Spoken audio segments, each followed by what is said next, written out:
Hello everyone, कैसे हो आप सब डियर स्टूडेंट्स। आज मैं आपको जो टॉपिक पढ़ाऊंगी वो है difference between the C3 and C4 plants. मैं आपको बता दूं ये भी फोटोसिंथेसिस चैप्टर का टॉपिक है, पर ये टॉपिक 11th NCERT का तो है ही, लेकिन BSc स्टूडेंट्स के लिए ज़्यादा इंपॉर्टेंट है क्योंकि BSc में ये क्वेश्चन सबसे ज़्यादा बार पूछा गया है। और जो BSc का प्रैक्टिकल एग्जाम होता है, वाइवा होता है, उस टाइम भी एग्जामिनर ये क्वेश्चन पूछता है कि difference between the C3 and C4 plants में क्या डिफरेंस है। तो बेसिक तो डिफरेंस अगर आपको इमीडिएट पूछा आता है, कोई पूछता तो आप एक डिफरेंस बता सकते हैं कि जो C3 प्लांट्स होते हैं इसमें जब फर्स्ट स्टेबल प्रोडक्ट बनता है वो 3 कार्बन कंटेनिंग कंपाउंड होता है, जबकि जो C4 प्लांट्स होते हैं उसमें क्या फर्स्ट स्टेबल प्रोडक्ट बनता है वो 4 कार्बन कंटेनिंग कंपाउंड होता है, ऑक्जेलो एसिड होता है, इसीलिए उनको C4 प्लांट बोलते हैं। लेकिन अगर आपके एग्जाम में 2 नंबर में ये क्वेश्चन लिखने के लिए आता है तो आप क्या लिखेंगे वो मैं आपको W फॉर्म में पढ़ाऊंगी। Dear students and dear guys, मेरी आप सभी से रिक्वेस्ट है, अगर आप मेरे चैनल पे नए हैं या अभी तक आपने मेरे चैनल को लाइक सब्सक्राइब और शेयर नहीं किया है तो प्लीज़ चैनल को लाइक सब्सक्राइब और शेयर कर दीजिएगा, बेल आइकन को भी पुश कर दीजिएगा, जिससे मैं जो भी नया वीडियो डालूँ उसका जो नोटिफिकेशन है वो सबसे पहले आपको मिले। और इसके साथ ही साथ आप मुझे इंस्टाग्राम पर भी फॉलो कर सकते हैं, जिसका लिंक मेरे यूट्यूब के डिस्क्रिप्शन बॉक्स में दिया हुआ है। तो चलिए फटाफट टॉपिक को शुरू करते हैं।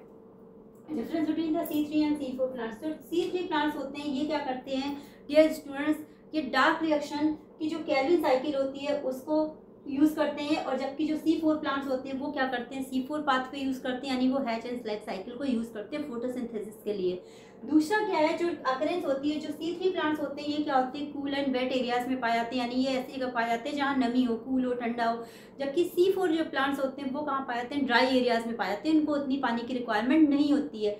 दूसरा क्या होता है, जो फर्स्ट CO2 एक्सेप्टर है, फर्स्ट CO2 एक्सेप्टर जो C3 प्लांट्स में होता है वो क्या होता है, राइबोलोज 1,5 डाइफॉस्फेट होता है, जबकि जो C4 प्लांट्स होते हैं उनका फर्स्ट CO2 एक्सेप्टर क्या होता है, फास्फोइनॉल पाइरुवेट होता है। स्टूडेंट्स आपको याद होगा जब मैंने डार्क रिएक्शन पढ़ाई थी तो मैंने बताया था जब CO2 आता है, 6 CO2 के मॉलिक्यूल आते हैं, राइबोलोज 1,5 फॉस्फेट से रिएक्शन करते हैं रूबिस्को एंजाइम की प्रेजेंस से। ये वही वाला यहाँ पे रिएक्शन लिखा हुआ है कि फर्स्ट CO2 एक्सेप्टर क्या होता है, राइबोलोज 1,5 फॉस्फेट होता है, जबकि इसमें फास्फोइनॉल पाइरुवेट होता है।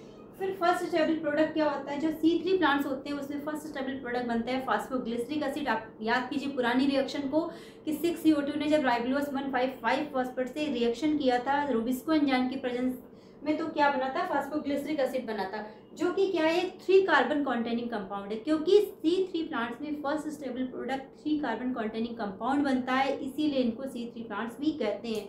लेकिन जो C4 प्लांट्स होते हैं उनमें क्या होता है, जो फर्स्ट स्टेबल प्रोडक्ट होता है वो क्या बनता है, 4 कार्बन कॉन्टेनिंग कंपाउंड, यानी वो ऑक्जेलो एसिड होता है जो कि 4 कार्बन कॉन्टेनिंग कंपाउंड है, इसीलिए इन प्लांट्स को C4 प्लांट्स बोलते हैं।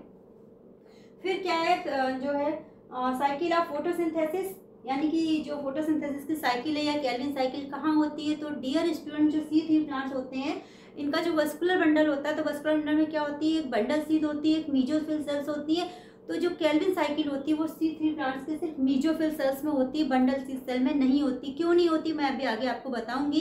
यानी कि जो C3 प्लांट्स होते हैं उनमें केल्विन साइकिल सिर्फ मीजोफिल सेल्स में होती है, जबकि C4 जो प्लांट्स है उनमें क्या होती है, 2 तरह से फोटोसिंथेसिस होती है, यानी वस्कुलर बंडल की जो बंडल सीध होती है उसमें होती है केल्विन साइकिल, और जो मीजोफिल सेल्स होती है उसमें होती है हैच एंड स्लैग साइकिल। यानी कि जो C4 प्लांट्स होते हैं उसमें 2 तरह से फोटोसिंथेसिस होती है, बंडल सीध सेल यानी जो आउटर कवरिंग होती है उसमें होती है केल्विन साइकिल, और जो इनर मीजोफिल सेल्स होती हैं उनमें होती है हैच एंड स्लैग साइकिल। तो इस तरह से क्योंकि C4 प्लांट्स में 2 तरह की फोटोसिंथेसिस हो रही है, 2 जगह हो रही है, इस तरह की एनाटॉमी को बोलते हैं क्रेंज एनाटॉमी, ये आपको अभी मैं आगे बताऊंगी। तो फिर इसीलिए मैंने नेक्स्ट हेड से लिखा हुआ है क्रेंज एनाटॉमी। क्रेंज एनाटॉमी क्या होती है, C3 प्लांट्स में एब्सेंट होती है जबकि C4 प्लांट्स में प्रेजेंट होती है। तो क्रेंज एनाटॉमी यही होती है कि जो C3 प्लांट्स होते हैं उनमें सिर्फ मीजोफिल में फोटोसिंथेसिस होती है, जबकि जो C4 प्लांट्स होते हैं इसमें मीजोफिल सेल्स में हैश एंड स्लैग साइकिल होती है, बंडल सीध सेल्स में केल्विन साइकिल होती है। इस तरह की 2 तरह की एनाटॉमी पाई जाती है, इसलिए इसको बोलते हैं क्रेंज एनाटॉमी। फिर अब क्योंकि इसमें बंडल सीध सेल में फोटोसिंथेसिस क्यों नहीं होती, इसलिए मैंने लिखा हुआ टाइप्स ऑफ क्लोरोप्लास्ट, यानी जो C3 प्लांट्स होते हैं इसका जो वस्कुलर बंडल होता है उसकी बंडल सीध में क्लोरोप्लास्ट नहीं होता है, जबकि मीजोफिल सेल्स में प्रेजेंट होता है। लेकिन जो C4 प्लांट्स होते हैं उसमें क्या होता है, बंडल सीध में भी क्लोरोप्लास्ट होता है, मीजोफिल सेल्स में भी होता है, इसीलिए C4 प्लांट्स में दोनों जगह फोटोसिंथेसिस हो रही है।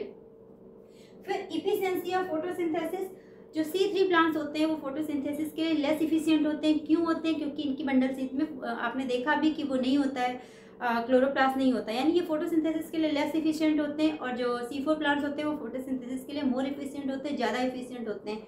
एग्जाम्पल की बात करें तो जो C3 प्लांट्स होते हैं वो है वीट, राइस, कॉटन और एट्सेट्रा सनफ्लावर, और जो C4 प्लांट्स है वो क्या है, मेज है, सनफ्लावर है, एट्सेट्रा, ये है C4 प्लांट्स की एग्जाम्पल है। डियर स्टूडेंट्स, ये बहुत ही ज़्यादा इंपॉर्टेंट टॉपिक है BSc स्टूडेंट्स के लिए। आप पुराने क्वेश्चन पेपर उठा के देखिए, बहुत बार ये क्वेश्चन पूछा गया है, जनरली भी आपको पूछा आता है, कभी वाइवा में, कभी एग्जाम में, कभी किसी इंटरव्यू में, और नीट में भी इससे 1 नंबर का क्वेश्चन आता है। तो ये आपके लिए इंपॉर्टेंट टॉपिक था, इसमें मैंने आपको पढ़ाया। आई होप आपको टॉपिक अच्छा लगा हो। आपको हमारे टॉपिक कैसे लग रहे हैं प्लीज़ मुझे कमेंट करके ज़रूर बताइएगा। चैनल को ज़्यादा से ज़्यादा लाइक, सब्सक्राइब और शेयर करिएगा। Thank you.